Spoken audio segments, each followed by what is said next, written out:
Ladies and gentlemen, welcome to our 7th Annual Conspiracy Conference. My name is Ruben Uriarte. I'm your co-host for today. And our first speaker for today is Mr. Ashley Mote, and he will be introduced by Mr. Stan Motif, our previous speakers in our past conferences. Mr. Stan Motif. Thank you so much. All right, thank you. Thank you. One of the benefits of doing what I do, which is 5 hours of talk radio a day, is I get a chance to meet some fascinating people, at least by telephone. And one of them is our guest this morning, Mr. Ashley Mote, who for many years was an international businessman, and more recently he's a member of the European Parliament. Now that is not the English Parliament. That is the European Parliament. He's an independent member for Southeast England, and he has to go over and sit there and listen to all these speeches. And as Mr. Mote has told me, I mean, they have this parliament, but the parliament really doesn't accomplish anything. Everything is done by the bureaucracy, a massive bureaucracy, which will be the commissars who will rule Europe, because the whole idea of the European Union is to be a supranational government that will control Europe, just as we are moving in the same direction here in North America, South America, Asia, Africa.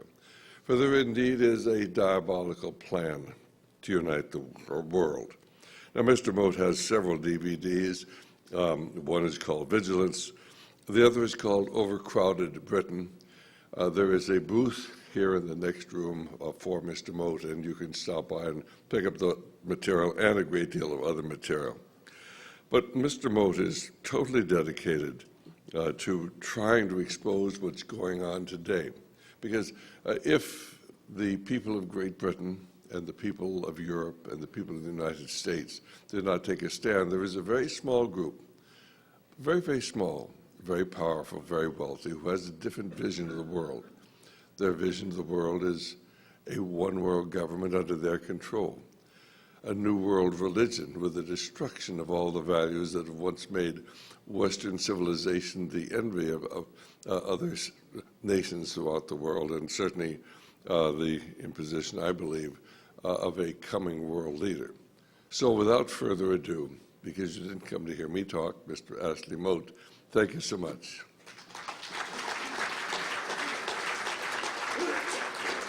Good luck, God bless you.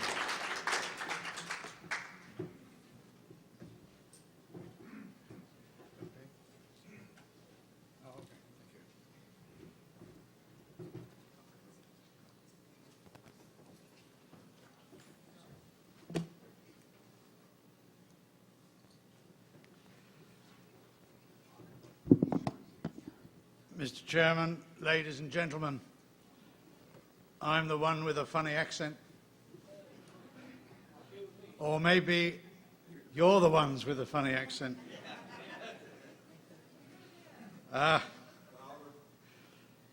to the microphone. There you go.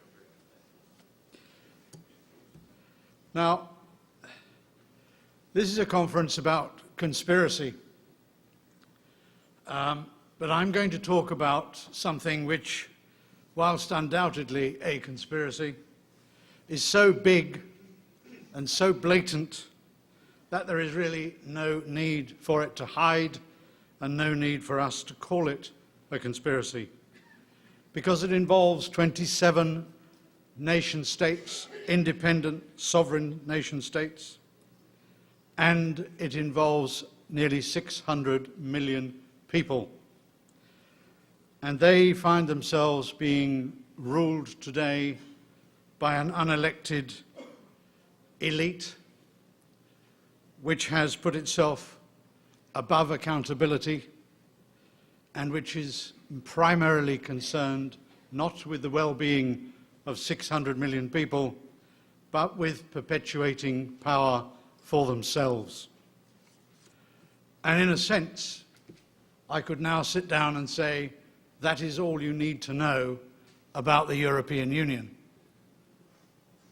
But what I'm going to talk about is merely filling in some of the detail. Now, before I get into the detail, how many people here have visited mainland Europe? Most of you. And how many of you have been to the European Parliament in Brussels? Ah, well, in the kingdom of the blind, the one-eyed man is king.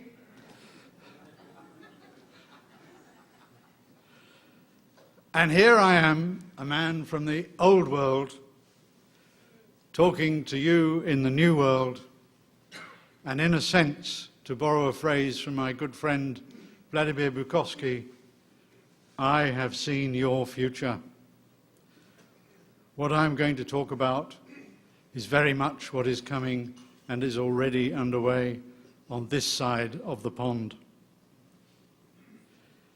In the old days, when the sun never set on the British Empire, some 2,000 people around the world governed it, and on the whole, it was a huge success.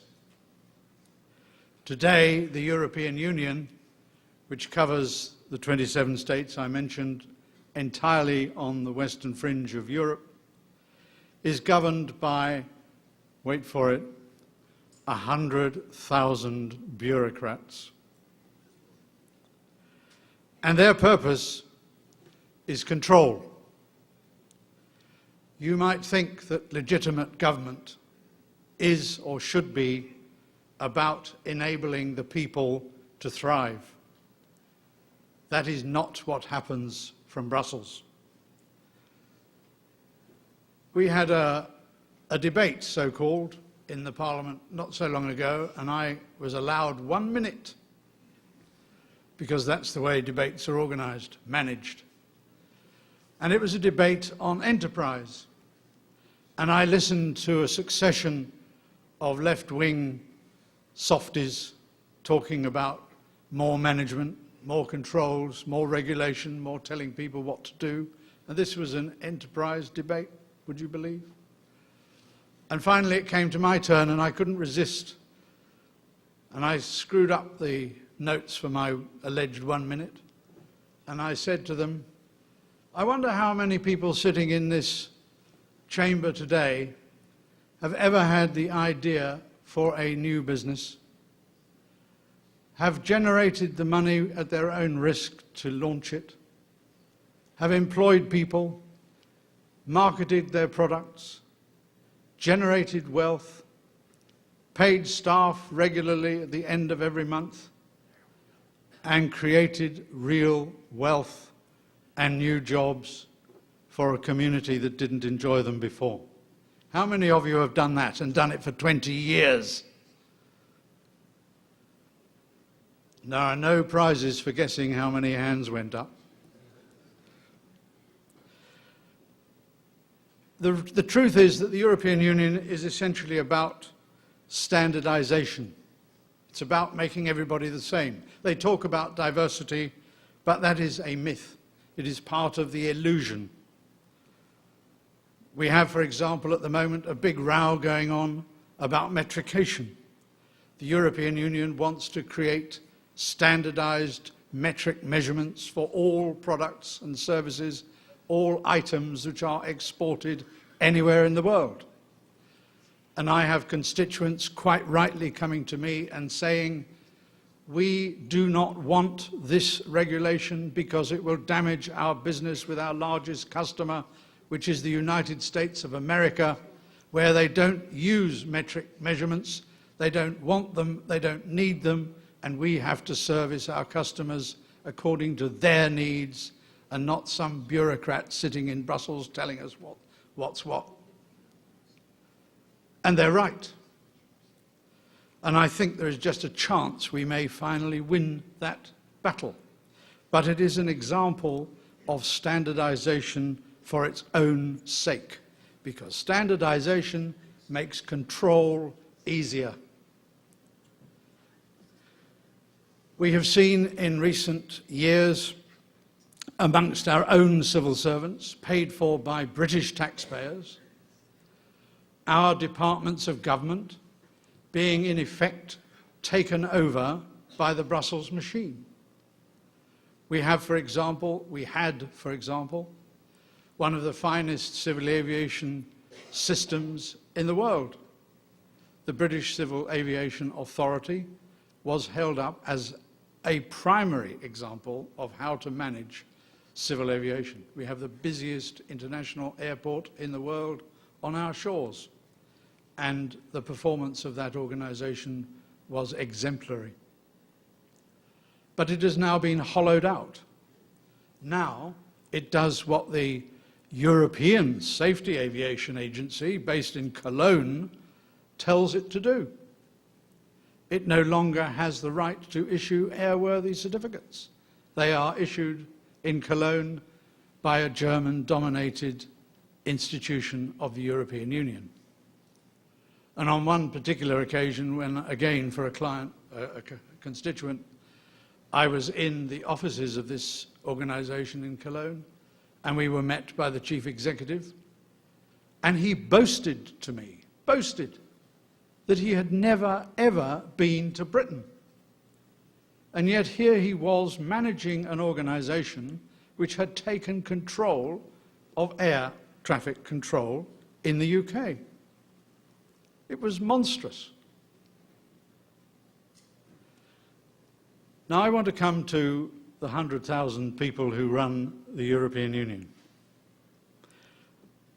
There are some 3,000 or so secret committees who advise the European Commission, which is where all the power is and where all the decisions are taken, and those commissioners are nominated, one each by each member state, so they're not elected and they're not directly accountable to the populace.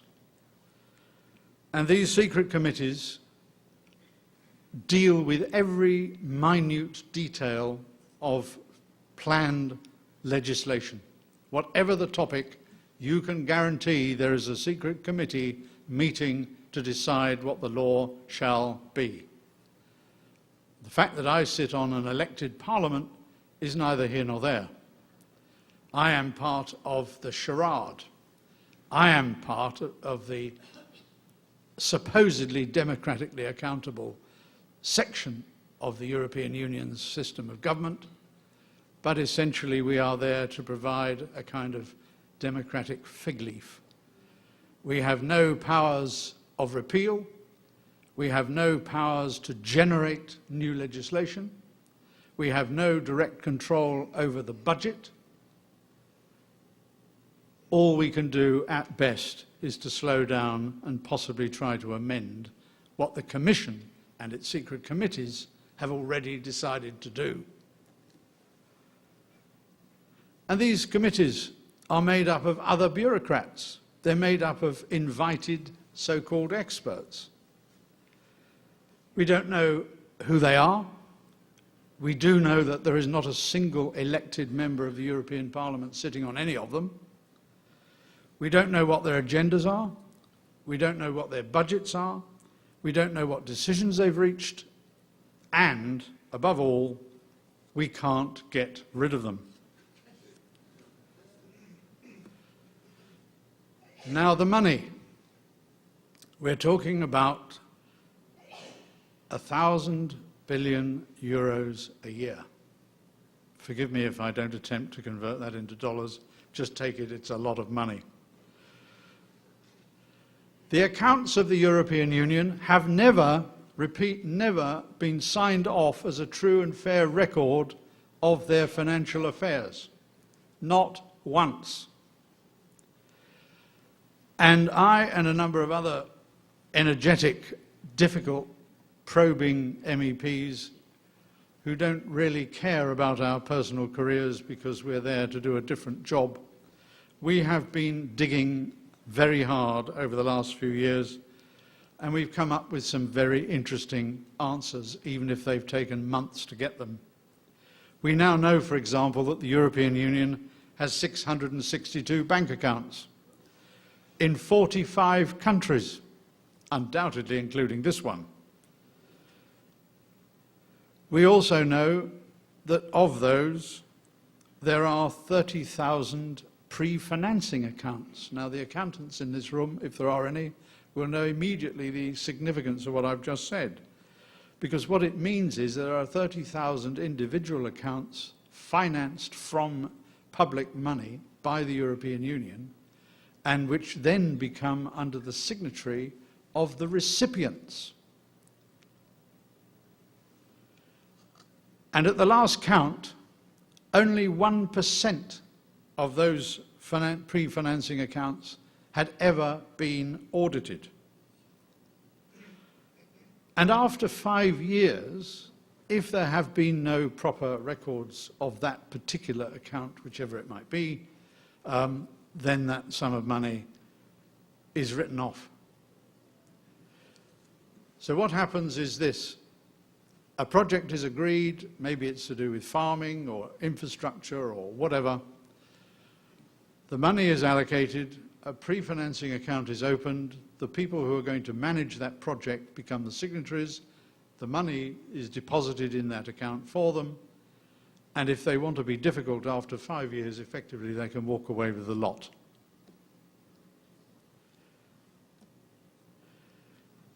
Several of us have raised the question of cost-benefit analysis, which is a pretty simple, well-known, established principle. And in the end, we were given the answer that they couldn't possibly, on any account, undertake a cost-benefit analysis on any particular project that was under consideration, because the standards of scrutiny and accounting in each of the member states must be different, and therefore there can be no common base on which to make a cost-benefit analysis. So let's not bother at all. And let's look at some of the examples briefly of the corruption that follows from this nightmare financial mismanagement. We have Greek farmers applying for subsidies on olive groves which are clearly 6 feet under the sea. The land mass included in their applications for farming subsidies is greater than the land mass of Greece itself. Well, I know it's funny in a sense, but I'm a taxpayer. This is coming out of my pocket, and millions like me. Then we come to Italian butter. Oh, the Italians had a wonderful wheeze. They discovered that if they processed their own butter in their own country and then shipped it to another member state, they'd get a special premium. But not satisfied with using the butter that they already had, a large firm decided to dilute it with animal fats of various kinds. It's even been suggested they used engine oil, but never mind. And this went on for years. Everybody knew it was happening, but it was impossible to get any government or any institution of the European Union to get a grip of the problem and deal with it. I have a case that I'm working on at the moment. It involves the Humanitarian Aid Commissioner for the European Union, a man called Louis Michel, who's a Belgian. And we know that he is paying money to what was the Belgian Congo for humanitarian aid purposes. We also know that his son is married to the daughter of the chief executive of one of the largest Belgian arms exporters. We also know that that same company has an interest in a company in the Congo which is mining raw uranium and shipping it to Iran. Now, you don't need me to spell out the links. And we've put it to them, and we get silence. I don't have the power at the moment, none of us have the power to make our knowledge make a difference, because we are part of the charade.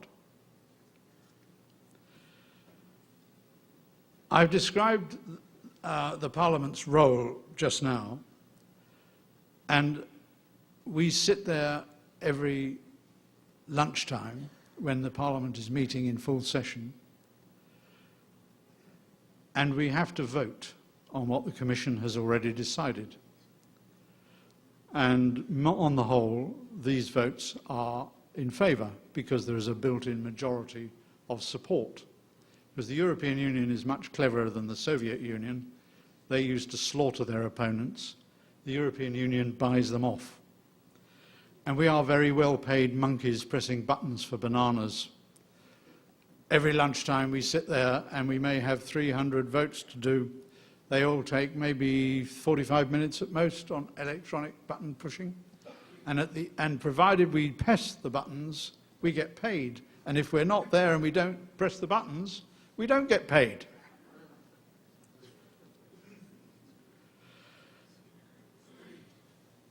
Let me just talk a little bit about the structure.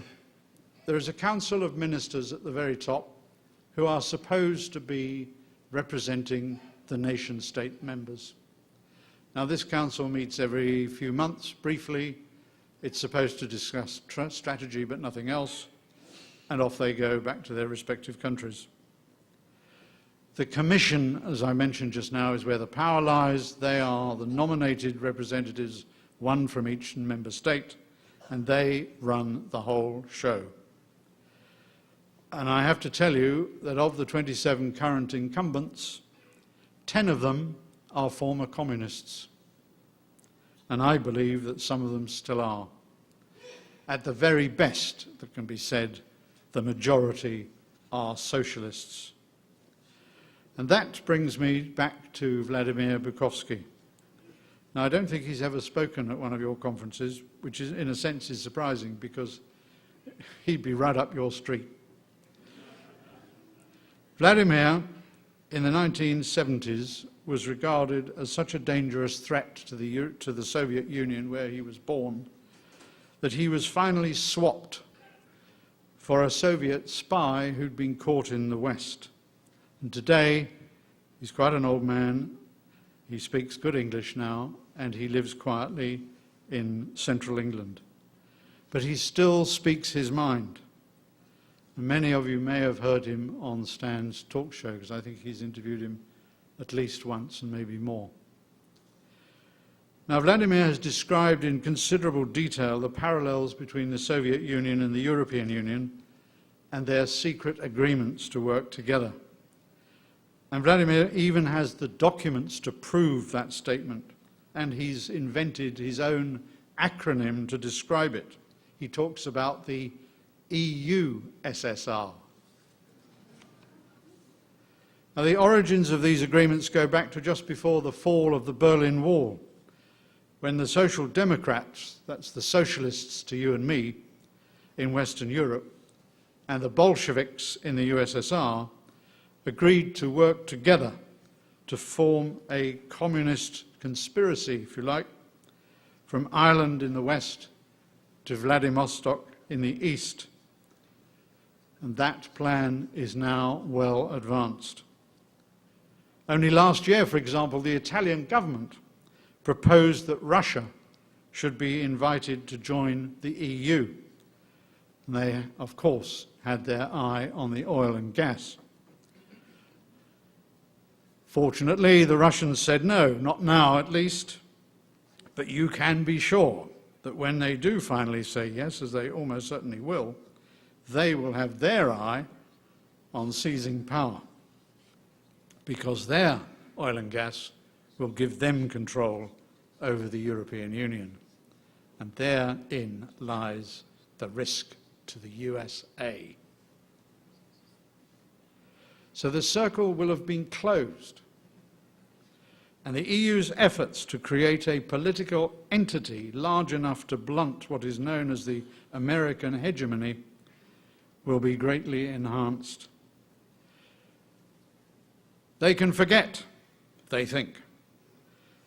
They can forget the US so-called hegemony over Europe since World War II has given that continent the greatest peace and prosperity it has ever known.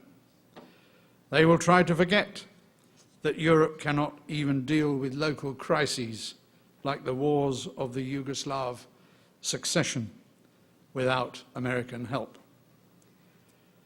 And they will try to forget that the minute bullets start to fly in Europe or elsewhere, European unity vanishes. Earlier this month, some of you may have seen in your newspapers or in the media, the new French president said that he was, wait for it, ready for France to stand by the USA on the world stage.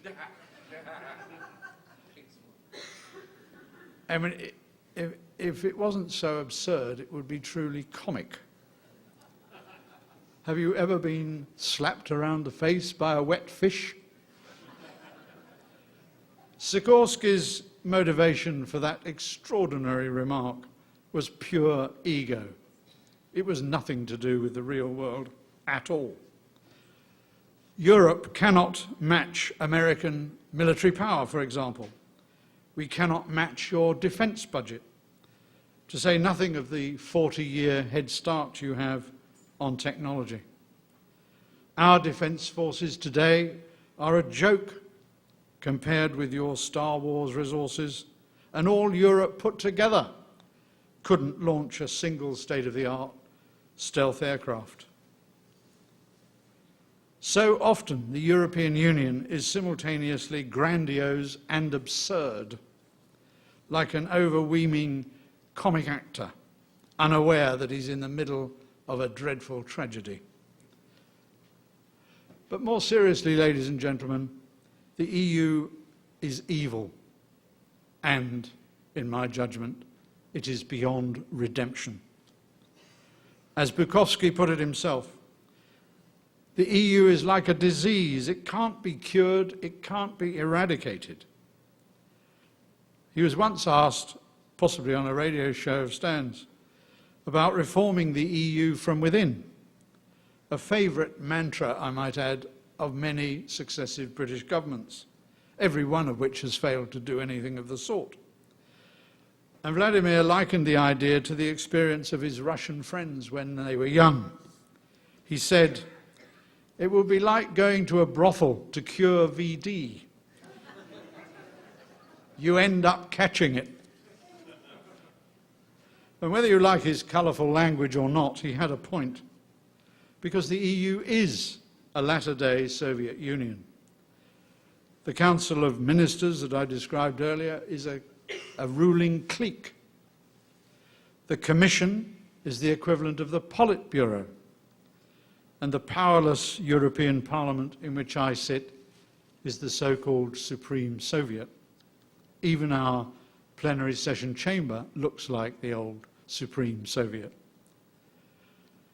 And like the former USSR, the governing institutions of the European Union, the Council of Ministers, the Commission and the European Central Bank, are all unaccountable to the people and appear at times utterly contemptuous of them. The EU shares many other obvious characteristics with the USSR. Its power base elects itself and cannot be dismissed by the people. It seeks to establish laws which bind its successors and cannot be repealed, something which is an anathema to the Anglo-Saxon world. And it gives itself legal supremacy over member states. It creates law by bureaucratic directive, as I described earlier.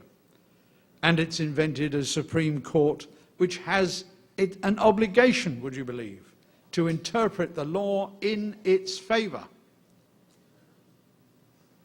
And it often does so with a breathtaking arrogance and disregard for the consequences on ordinary people. And above all, this is a system with no mechanism to stop it. There is no way of changing this method of government. It is a one-way ratchet, and it could be the most spectacular slow-motion coup d'etat in history. The governing elite have given themselves immunity from prosecution for life. They pay themselves huge, virtually tax-free incomes. Vast sums of public money disappear as I described earlier, and corruption is not only endemic, it is totally out of control. And all this, of course, is quite deliberate. It allows a continuous looting of taxpayers' funds by those at the top without accountability. And there are many other EU parallels with the former USSR as well. They introduced a new currency, as did the Soviets. They introduced a new flag and anthem, as did the Soviets. They introduced a new means of creating law, as did the Soviets. And, most terrifying of all, they systematically use psychiatric so-called medicine to eliminate troublemakers, as did the Soviets. The only big difference is their attitude towards the open market economy. After 70 years of evidence that the USSR's command economy was a disaster, and more evidence from Western Europe over much the same period that heavy-handed socialism is also a disaster, a new strategy was required. And the Russians had also finally realized that guns and bullets don't work either. So they decided to use the open market economy to fund their political aspirations. Free markets would be allowed to generate new wealth and an endless stream of taxation to pay for this new form of totalitarian government. It was a stroke of Machiavellian genius because it turned the enemy's strength into a source of strength with which to destruct it. No wonder that Mikhail Gorbachev was less than heartbroken when his regime collapsed. As he later commented, he saw a bigger and better version spreading from the West. Now, law-abiding people like the British are obedient. And it must be said, we stupidly observe the 170,000 pages of legislation that Brussels has so far invented. The rest of the EU picks and chooses what suits them. It's their way of coping with bureaucratic stupidity. If you don't like the law, you ignore it. And they ridicule us Brits behind our backs because they see us enforcing everything. Yet another example, if you like, of the UK being a square peg in a European round hole. We are used, as you are, to elect a new parliament every few years, which has an absolute right to repeal every piece of legislation that any previous administration has passed. Now that encourages lawful behaviour. It encourages respect for the rule of law, but not so in continental Europe. Changing the law in many continental European countries is a very difficult and lengthy bureaucratic process. It is much easier to ignore what you don't like. And if everybody else does so as well, where's the problem?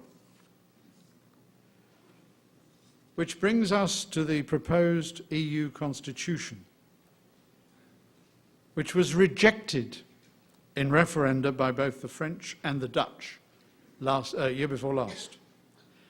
But surprise, surprise, however sophisticated the European Union bureaucracy is, it doesn't understand the meaning of the word no. Right now, despite these two no votes in two sovereign countries, there is a frantic effort going on in the capitals of Europe to resurrect the dead constitution.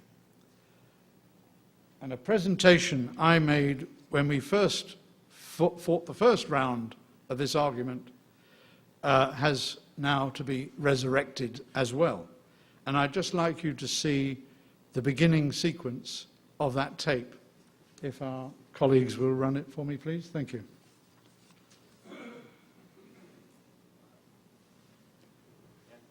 Projector, Antonio?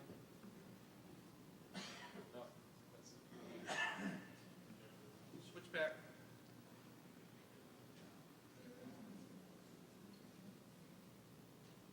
That is a 315-page tome described rather grandly on the front as a constitution for Europe.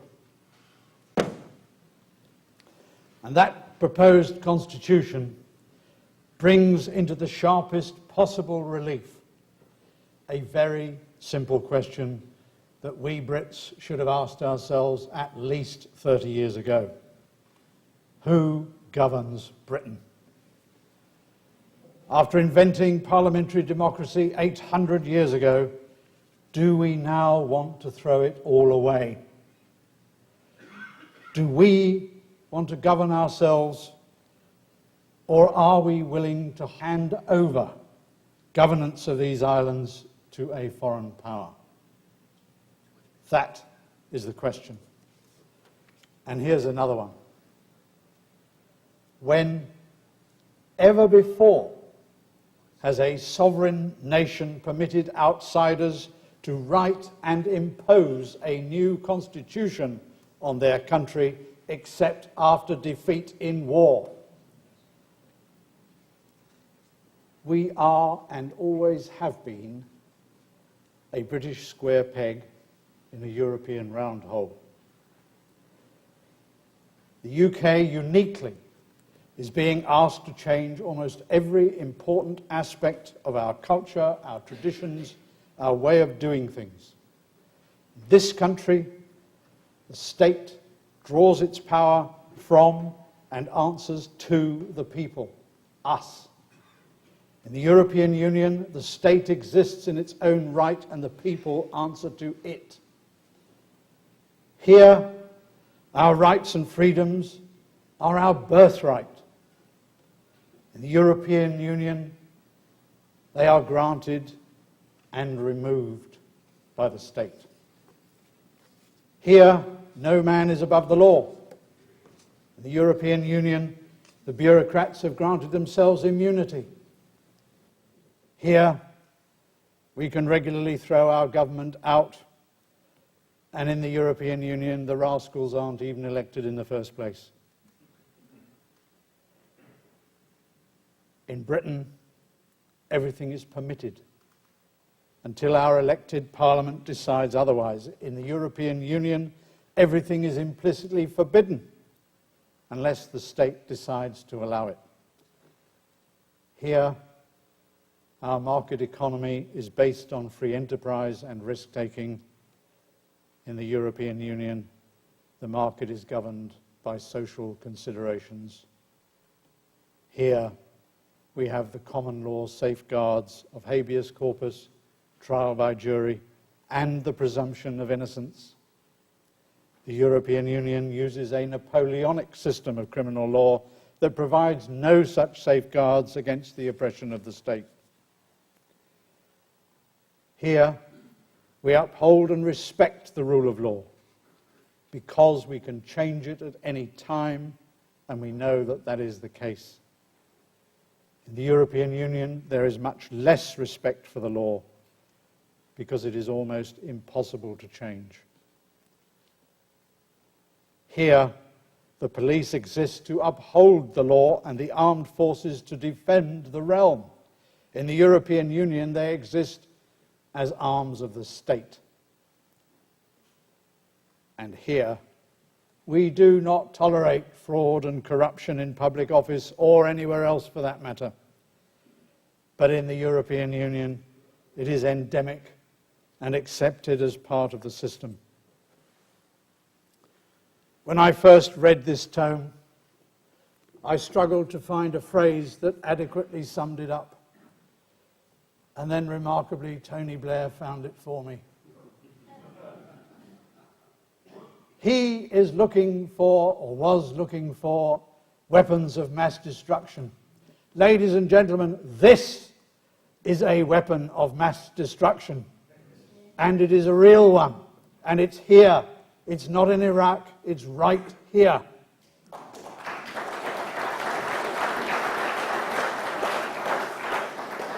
It is a weapon of mass destruction of democracy and the nation states, because it turns what is currently a Europe of nations into a nation called Europe. Now, speaking of this beloved new constitution, its author, Valéry Giscard d'Estaing, said, and I quote, "Our continent has seen successive efforts at unification. We now seek to unify it by the pen and succeed where the sword has failed." Think about that.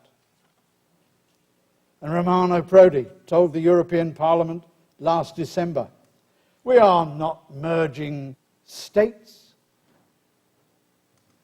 We are uniting human beings." The arrogance, the unmitigated gall, the nerve of it. This, ladies and gentlemen, in my opinion, this document is the most dangerous threat to this country since 1940. And the European Union meeting that inspired the idea of this constitution actually charged the group set up under d'Estaing to find ways of making the European Union, and again I quote, more democratic, more transparent, and more efficient. Now, they promptly turned themselves into a presidium. And where have we heard that word before? And when you read the preamble to the final draft, we find that the words democratic, transparent, and efficient have all completely disappeared. And instead, it now reads, how to bring citizens closer to the European design, whatever that means, how to organize politics in the enlarged union, and how to develop the union as a model for the new world order. That is what this is supposedly all about. Now, d'Estaing told the European Parliament that this proposed constitution was a revolution in law. That was his phrase. But revolutions are uprisings of the people against the ruling elite. Such events don't normally create law, they normally precede it. So this revolution is unique, because this is a revolution by the ruling elite against the people. And its full title is Constitution for Europe, apparently claiming authority over nations of the entire continent, whether they're members or not. And I can tell you that the Norwegians and the Swiss are very cross about it, and with good reason. And when you compare this lengthy document with the great elegance, simplicity, clarity, and sheer wisdom of Magna Carta, the Declaration of Rights, or the American Constitution for that matter, there is no comparison to be made. This Constitution is deeply flawed. Essentially, it is not a constitution at all. It is little more than an elaborate attempt to legitimize the seizure of power by a ruling elite. And if it succeeds, Westminster will become redundant and its powers stripped bare.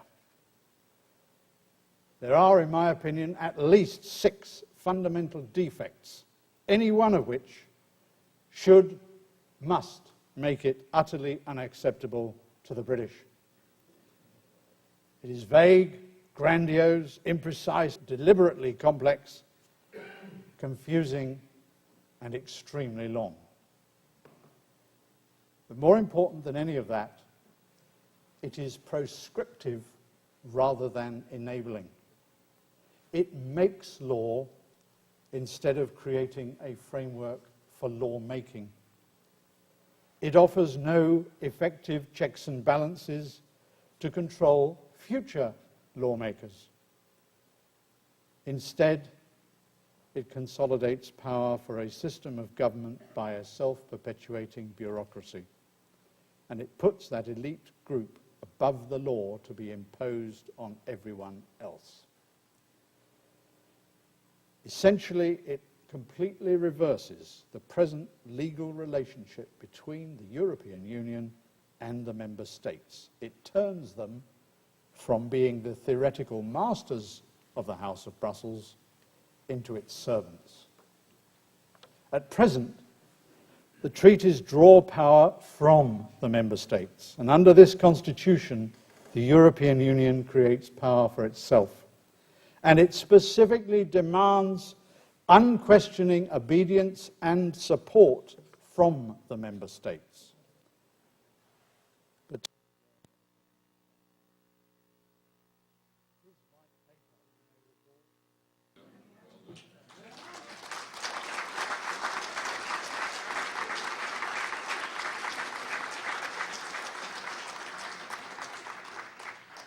Now I'd like to turn to that most insidious technique used by both the Soviet Union and the European Union to secure long-term control over the people they have already subdued. And in specific terms, I want to talk about the dilution of national identities by mass migration. Am I ringing any bells here in the US?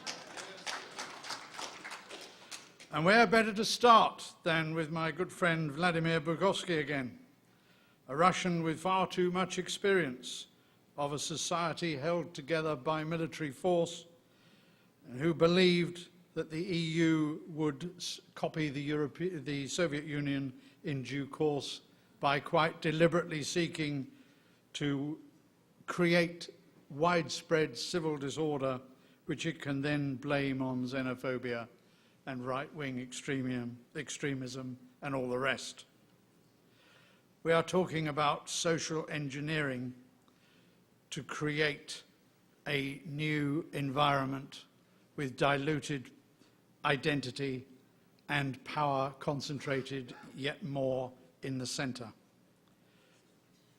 Cultural diversity is a very dangerous card to play, in my view, and governments, both tyrannical and democratic for that matter, have discovered the truth of that statement many times over.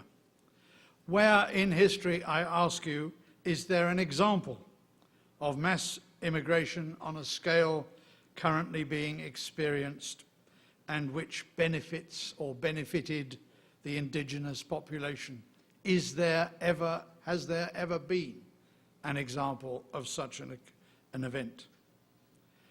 But there are many, many examples of the reverse, and we don't have to go very far back, including in this country, to see that. And in my own, the bitter fruits of diversity in Northern Ireland are still being picked over some 300 years later. In more recent times, the Balkans, Israel, several parts of Africa have seen massive population movements inspired by the state and as a result of state-inspired terror. And as a direct result of governments attempting to interfere with existing ethnic communities. Right here in the US, your current administration's open borders policy and its decision to ignore the enforcement of your own immigration laws is part of this broader agenda, I suggest. Because on both sides of the Atlantic, ladies and gentlemen, we are now all in the same boat. And I want to talk for a few minutes about Islam, because that is the primary source of the problems that we have, and I suspect you have. You see Islam here in essentially, I imagine, in the context of the Middle East and in terms of 9/11, Iraq and Iran.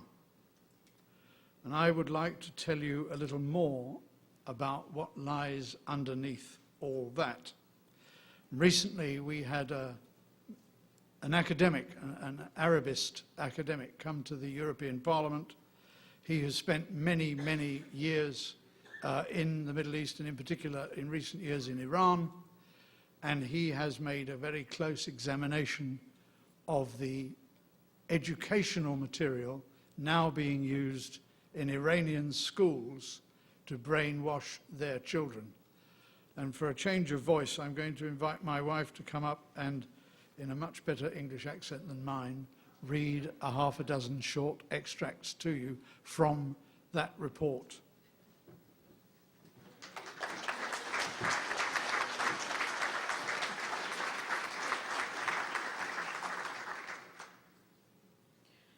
According to the Islamic understanding, a person doesn't convert to Islam since everyone is Muslim at birth, submitting to God's will.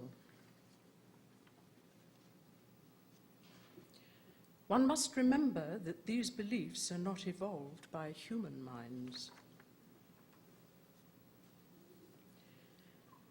The Iranian school textbooks thus provide an example of a hate curriculum and betray an educational system that prepares schoolchildren for war and martyrdom against the West in general and against the United States and Israel in particular.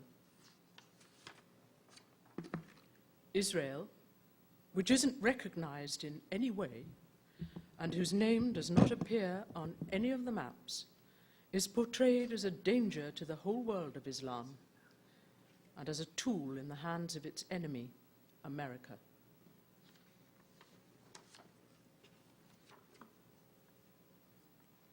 The war's goals, as stated in one of the books, are complete victory over the world of unbelief and arrogance, the eradication of any oppression, the appearance of the master of the age, the Shiite hidden Imam, and the realization of the world government of Islam. Exalted God orders the believers in many verses in the Holy Quran to fight the jihad in the cause of God and kill the oppressors. He gives the glad tidings of forgiveness and eternal paradise to anyone who becomes a martyr in the cause of God. He considers martyrdom a great victory. That was an extract from a 2004 grade 8 school textbook.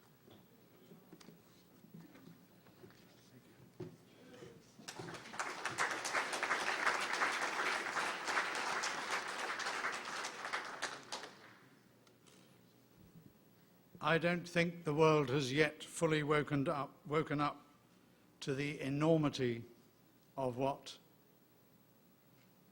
terrorist aggression inspired by Islam truly amounts to, or is likely in the future to amount to. Now, I must say before I get into this subject that I am not generalizing about all Muslims. Of course not. Many, possibly the vast majority, are peaceable, hard-working contributors to society. What I am talking about is the fact that within their midst there is a hard core of revolutionaries who are anything but peaceable contributors to society. They have mounted a war against our countries, and we have quite literally enemy guerrillas operating within our gates. And I agree with one of your politicians who I saw on television when we arrived 2 days ago. He made the point. He said, we are not facing a war against terror. I agree with him. This is a war of religion. Terror is merely the weapon. And terror is the weapon of choice of the Islamic extremists who want to take over, quite literally take over, the whole world. We are, in a sense, going back to the Dark Ages, and we are being obliged to defend ourselves against truly alien beliefs and ideas that others see it as their right to impose on us. They claim a God-given right to enforce their beliefs by mass murder.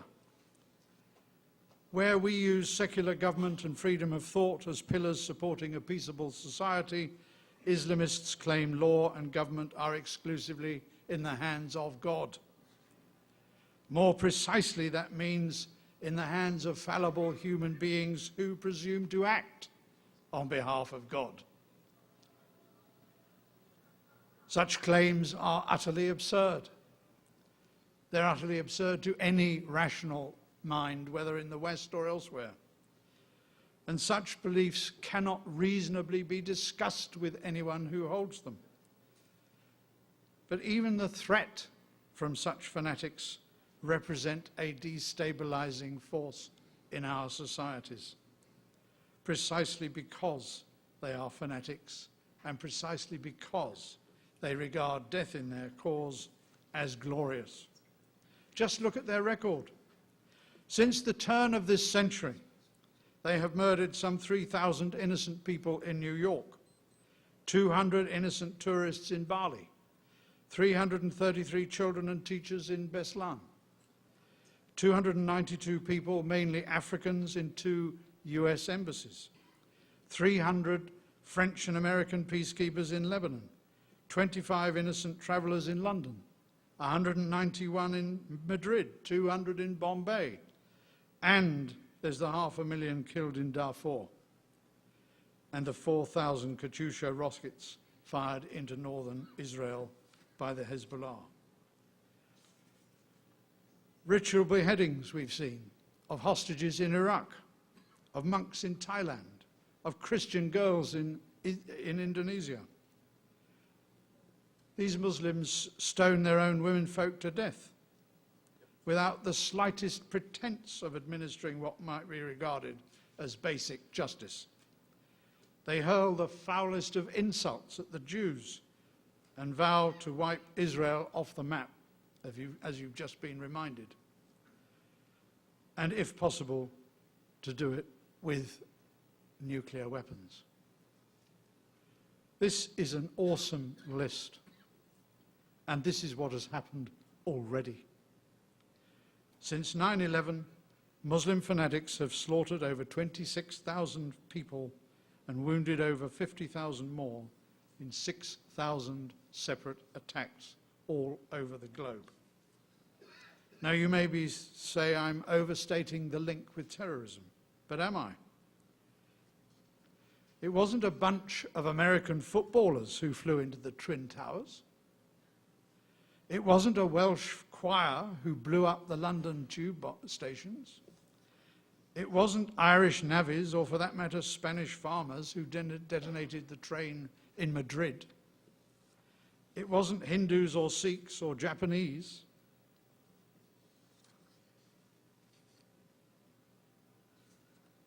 We have in the UK a man called Ali Bashir, who sits on what is described as the UK Muslim Council.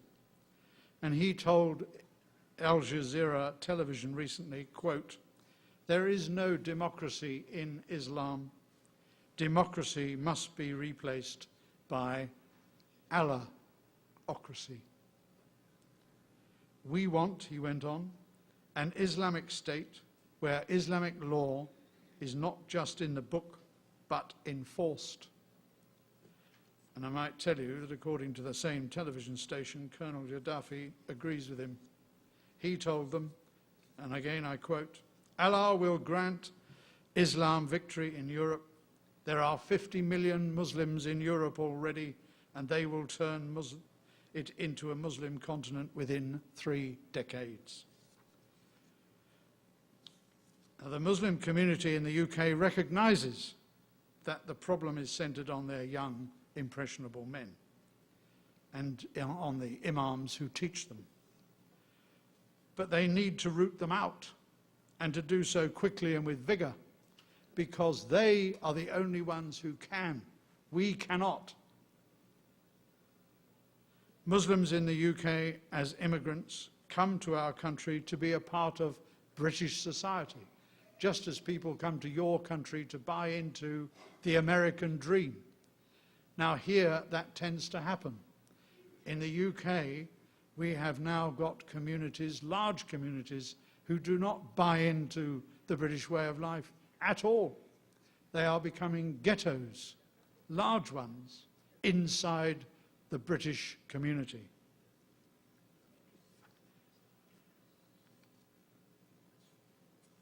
The Muslim Council needs to stop claiming also that it is the real government of the Muslims in the UK. Can you believe it? At the last election, they told Muslims not to vote on the grounds that they were not part of the British community. Now, when you add such isolationist attitudes to the terrorism issue, there is only one possible conclusion, and you have to say it out loud: Islam is the problem. We can ask ourselves, could there ever be such a person as a British Muslim, or for that matter, an American Muslim? Perhaps we should remind these advocates of death and destruction and the moderates who protect them that a truly revolutionary Muslim would be one who sought change in these attitudes and beliefs. But I think there's very little doubt of that.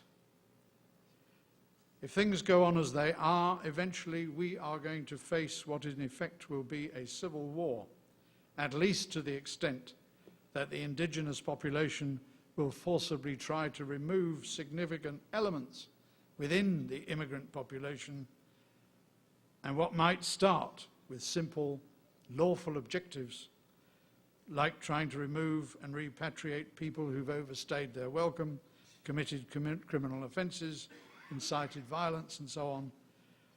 It might start with things like that, but eventually we could be forced into some kind of urban warfare. And I would say to those people in my country that if you wish to establish Islamic law in the UK, the answer is no, you cannot. There is no place for you here.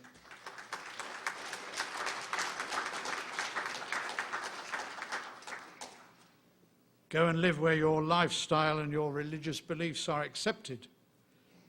There are good, long-standing reasons, I believe, why we should make our reaction crystal clear. The only way for a people to retain control of their territory is by occupation. And allowing foreigners to take it over is tantamount to treason. Conflict over territory, of course, ladies and gentlemen, is nothing new. History, indeed, suggests it is the norm. But look a little deeper, and you'll find there is also good genetic justification for the parallel existence of distinct groups: protection of the species, survival of the fittest, hybrid vigor. And particularly in the case of humans, we can also add development of the intellect. As a racial type, for example, we know that the Chinese are cleverer than Africans. In fact, they're cleverer than most of us. And H.G. Wells, the author, forecast where that trend eventually leads. Which is why man has never tolerated large numbers of outsiders for very long. Past experience suggests a state of neutral uncertainty is about the best that might eventually emerge. But not if one group tries to overwhelm the other, which we now have in the UK and which I suspect you are facing here in the US. The rapid creation of new countries from heterogeneous peoples by legal means or any other is virtually impossible in the short term. We are not impartial beings. We have strong natural tendencies to protect our own. Eventually, instincts of survival will overcome almost all challenges, however powerful and however apparently lawful they may be. Your claim to the USA is that you are here. Your forebears settled here. They developed this great country. You now control it, at least for the moment, and you must defend it or lose it. Your nationalism, in the best sense of the word, is not necessarily aggressive towards others. For established communities like yours, it can be essentially defensive. What I am saying is that the nation is a natural unit for stability, and it must be defended with courage and at all costs, whatever those costs might prove to be. Imposing our moral or cultural values on others is or should be unnecessary, but defending them from attack by hostile groups or individuals is absolutely essential, and that is the situation we face on both sides of the pond. Now I want to turn briefly to some of the facts and consequences of what I've been saying about Islam. And in particular, I want to come back to the EU, because under new EU law, the UK's doors are open to now nearly 600 million people living throughout the rest of continental Europe. We have no right to stop them coming to live and work in Britain. And we have a far more rapid population growth amongst migrants than we do amongst our own indigenous population. Since the millennium, over 500,000 British families have left the UK permanently. And that's the highest rate of emigration since records began.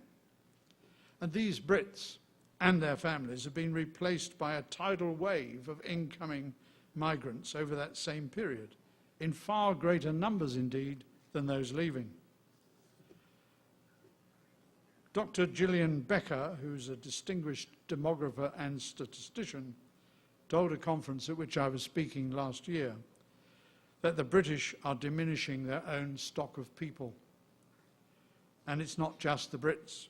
She said, Europe is dying. Any identifiable ethnic group, she said, needs a reproductive rate of 2.1 children per woman to sustain its own population over time. In Europe as a whole, the current rate is 1.38. In Britain, it's 1.79, but more of that in a moment. The lowest rate is in Spain at 1.16, a figure so low that there is no data recorded of any such population collapse ever recovering. And nowhere in the EU is the indigenous reproductive rate above 2, let alone 2.1. The highest is Ireland, would you believe, at 1.87.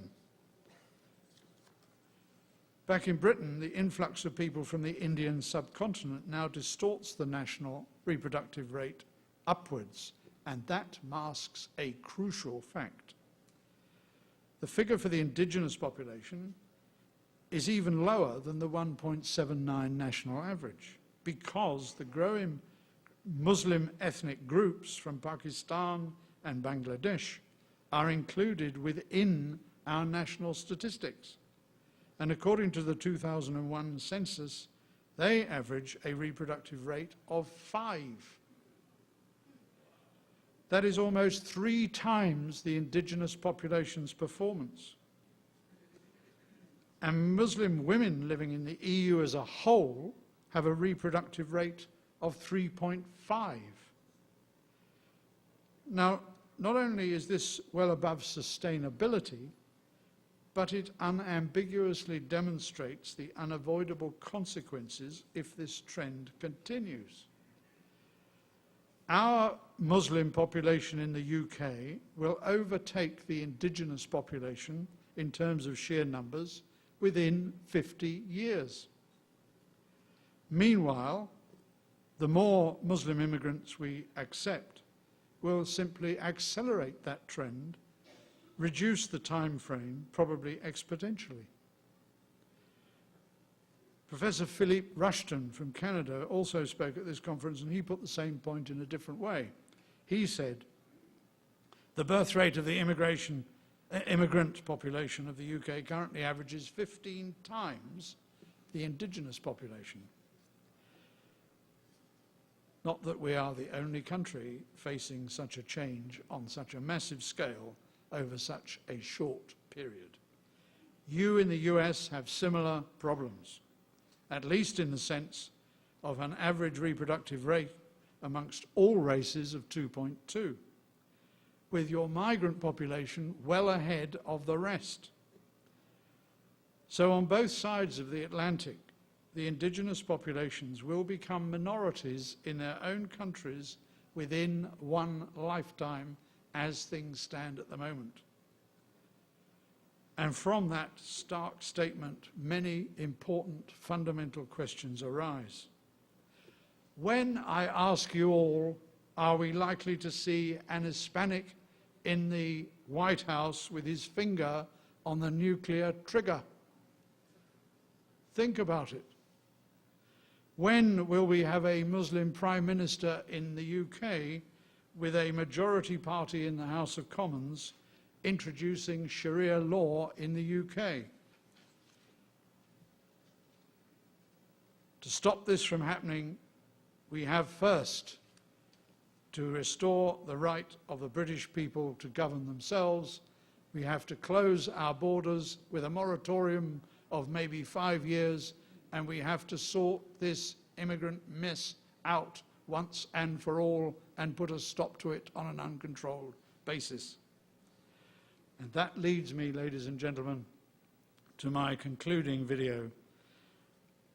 A year or so ago, I made a program just before the election which saw me sent to Brussels on behalf of my constituents, called Better Off Out. It is a blatant piece of British patriotism, and I'd like you to enjoy it for the next few minutes. Thank you very much.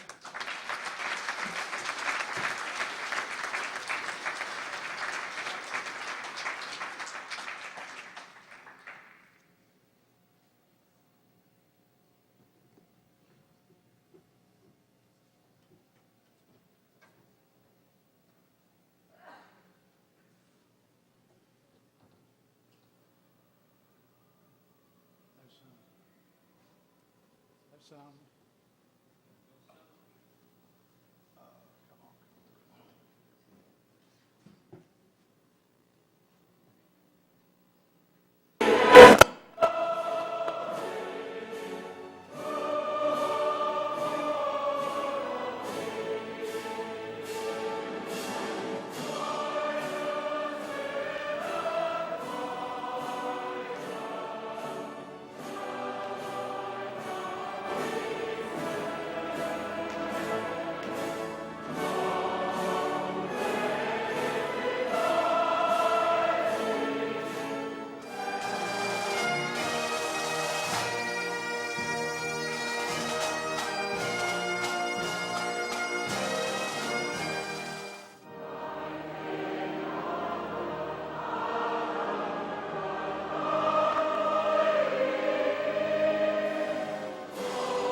Me, I'm no more a European than I'm an Eskimo. I'm English, I'm British, and I'm proud of it, and I'm proud of my country. This is Runnymede, where 800 years ago, the monarch recognised the rights and freedoms of the British people and their right to govern themselves.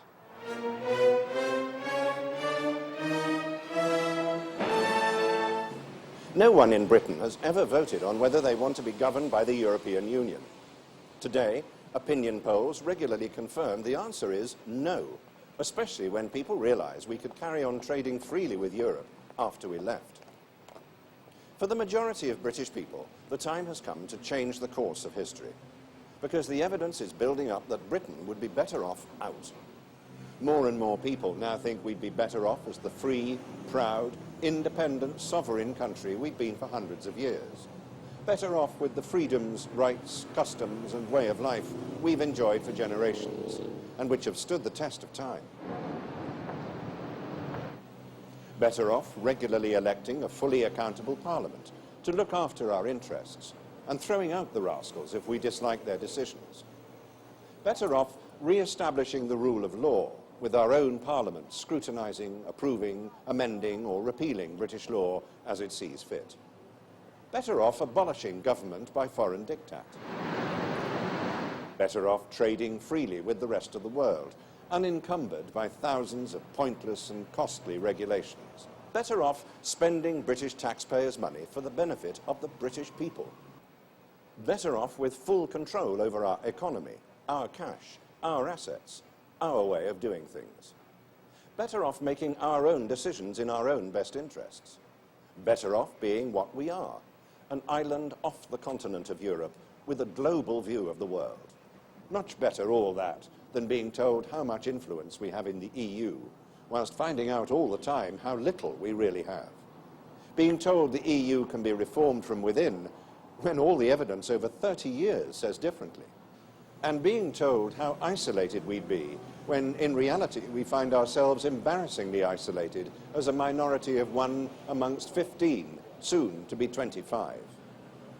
In truth, we are, and always have been, a British square peg in a European round hole. The world listens when Britain speaks. We contribute significantly on the international stage, and always have done. Our distinctive voice is welcomed in the UN G8 meetings, in NATO, wherever there are big issues to resolve. We are a force for good, a stabilizing and civilizing influence, strong and compassionate as circumstances demand. Britain is outward-looking. For its size, the world's biggest global trader, a maritime nation, the home of modern parliamentary democracy, where true sovereignty is vested in the people. As a fair-minded, basically honest people, we demand certain minimum standards from our public figures, from our government, and from our civil servants. We demand a proper account of how they spend taxpayers' money, our money, unlike the EU's road to nowhere in North Wales. This road was built with European Union money many years ago for local industries. What have we got? A locked barrier. No industries. In Britain, we don't tolerate such things, nor do we tolerate villains in government. We don't allow bureaucrats to invent laws behind closed doors and without full parliamentary scrutiny. We don't acquiesce at widespread corruption and the misuse of public money. We reject the EU's dictatorial, wasteful and deceitful instincts. We don't expect to be told that 60% of our trade is with the EU, implying that membership is crucial to our economic well-being, when even the minister saying it knows it's a barefaced lie. The facts are quite different. Trade is not the same as exports. Almost 80% of our total trade is within the UK. So to talk about 60% of our trade being with the EU is sheer nonsense. Not even 60% of our international trade is with the EU, unless we pretend that the huge volumes of exports and imports going through the container ports of Rotterdam and Antwerp to and from other parts of the world are somehow magically converted into trade with the EU. Britain is Europe's biggest customer. They need us far more than we need them. We buy a fifth of everything they export. Would BMW stop selling us cars if we were a self-governing nation again? Could it afford to? Would the French refuse to sell us champagne, or the Danes their bacon? Will the hoteliers of Spain refuse to accept bookings from British holidaymakers? Of course not. Even EU Commissioner Neil Kinnock admitted as much on the BBC's Today programme in reply to a question from Nigel Farage of the UK Independence Party. He said, if the UK leaves the EU, there will be no trade recriminations. So the threat to 3 million British jobs is a lie as well. Mr. Kinnock said so.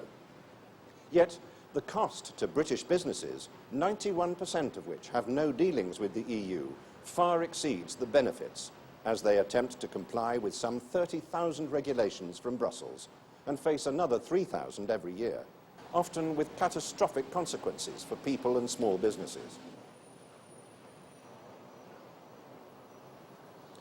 Many hundreds of these rules are concerned only with the nanny state and political correctness, and every single one of them we managed perfectly well without before we joined the EU.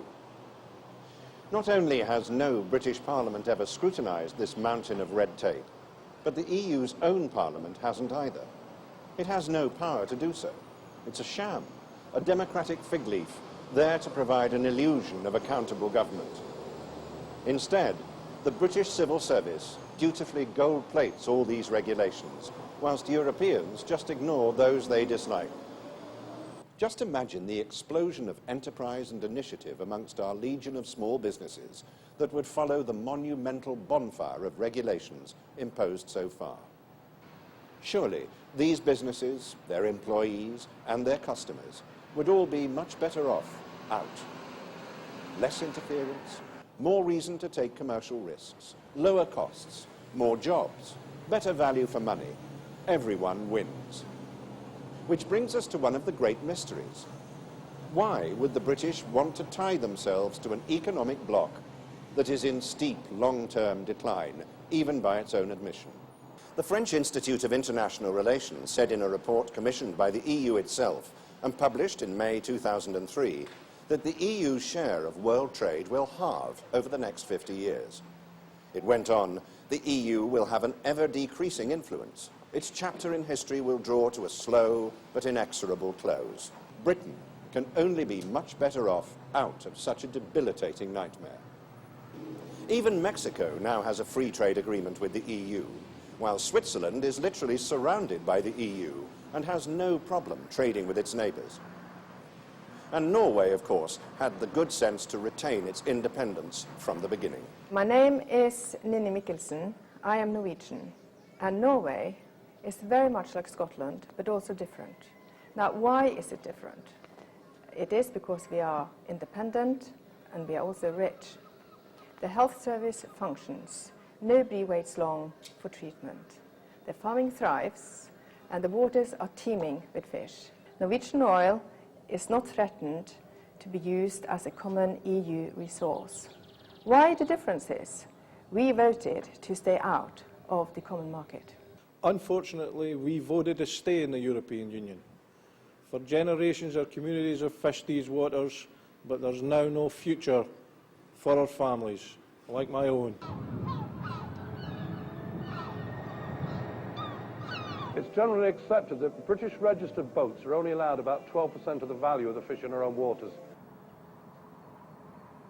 Whether we are crofters, tenant farmers, owner-occupier farmers, or landowners, we are all suffering at the hands of the European Union bureaucrats. The European Union is destroying British agriculture. The British people owe it to these men and many thousands more like them to restore dignity and the right to earn a living to those who work our precious land and risk their lives at sea. As a self-governing nation once again, Britain can bring 14 million acres of prime land back into production. Our farmers will be free again to use the best grasslands in Western Europe, to grow the best beef and lamb as they see fit, to use the best soils to grow what they want, how they want, where they want, and without interference. We shall recover our territorial waters and restore to our fishermen the right to fish and conserve stocks as they see fit. My name is Yola Kay. I have lived in England for nearly 40 years now, and I come originally from Poland, and I go regularly to visit my friends and family, but I know that Poland has nearly 50 million people, and a lot of them are young, and a lot of them would like to improve their lifestyle. They would like to travel. They would like to do what people in the West can do if they can earn better money. A lot of people are getting ready to come and work in the West, meaning England. We shall recover control of our borders and stop the present human tidal wave of immigration. We shall recover full control over our foreign affairs, our security and defence. Once again, the oath of loyalty sworn by the armed forces, by the judiciary, and by the police to the monarch will carry real meaning. Even the oaths of office sworn by Her Majesty's own ministers might once again be observed, both in the spirit and to the letter. We can restore the use of imperial measurements so that Mrs. Jones can have her pound of bananas when she wants them. Lovely bananas, £3 for 120. £20 an ounce is sold here, and coin of the realm. We can fully restore our age-old rights of protection against the oppression of the state, the presumption of innocence, habeas corpus, and trial by jury. We can abolish the European arrest warrant and the politically correct Human Rights Act, which in any case is based on a fallacy. Our rights and freedoms as free-born Britons are not in the gift or at the mere discretion of a government we elected in the first place. They answer to us, not the other way round. We can restore the proper education of our children so that they once again understand the importance of Magna Carta, the Declaration of Rights, and the supreme significance of the centuries-old fact that we are sovereign in our own land. We will be free to preserve our gold and currency reserves, the pound, our North Sea oil, our status and independence on the world stage, our place as the fourth largest economy in the world, a low taxation, lightly regulated, enterprise-driven, open and fair society. We shall put out of reach of the EU's grasping tentacles our own pension funds, one of the biggest assets owned by the people of Britain. Family homes, bought by mortgage over decades, will not be threatened by changes in interest rates and inheritance tax from a European mindset that thinks such issues are unimportant. Gone will be the risk of VAT on children's clothes, food and sources of knowledge. Gone will be the current and future threats to our airspace, to our boat builders, cheesemakers and hauliers, to our hallmarks, hedgerows, ponies, oak trees, paper rounds and herbal medicines, to our postal services, slaughterhouses, art market, taxis, waste disposal, whiskey, the London bus, chocolate, small businesses of every kind, the working week and the roast beef of Old England.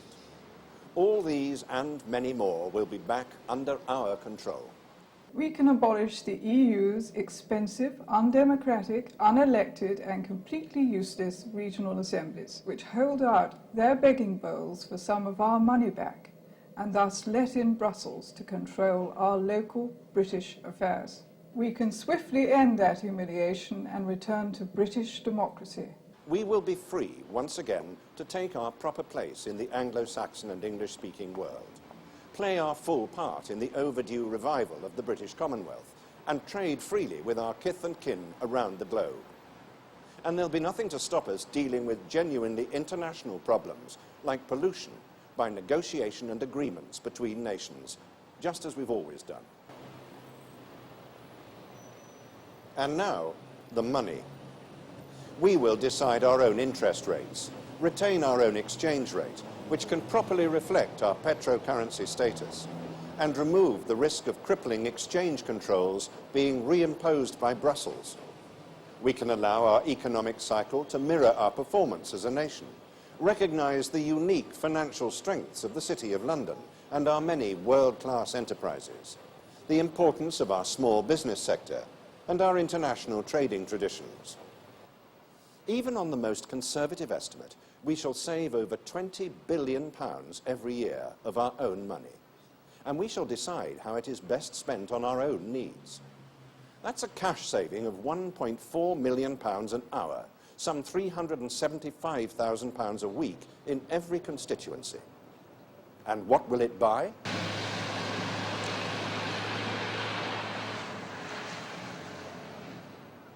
More new hospitals, doctors and nurses than we could ever need. Or more new comprehensive schools and teachers than we could ever need. Or more police than we could ever need.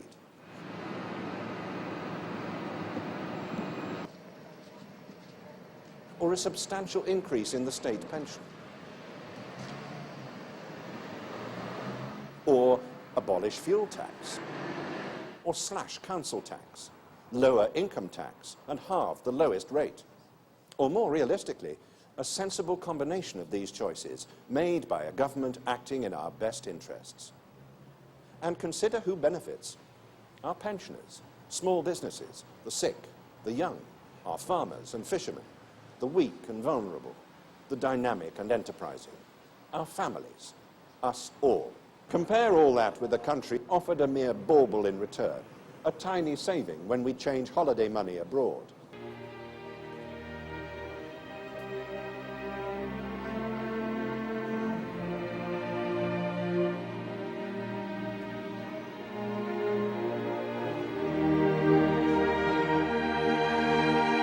We can rid ourselves of so much other nonsense too.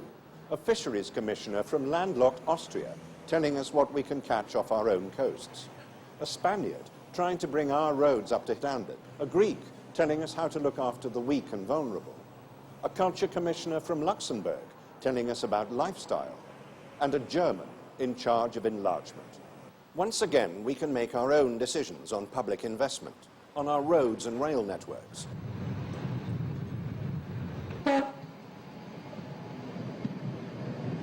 On where and how we incentivize new industries and employment.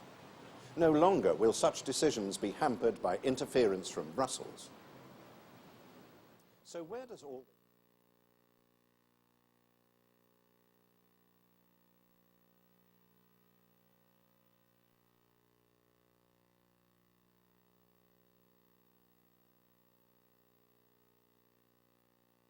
Thank you for listening.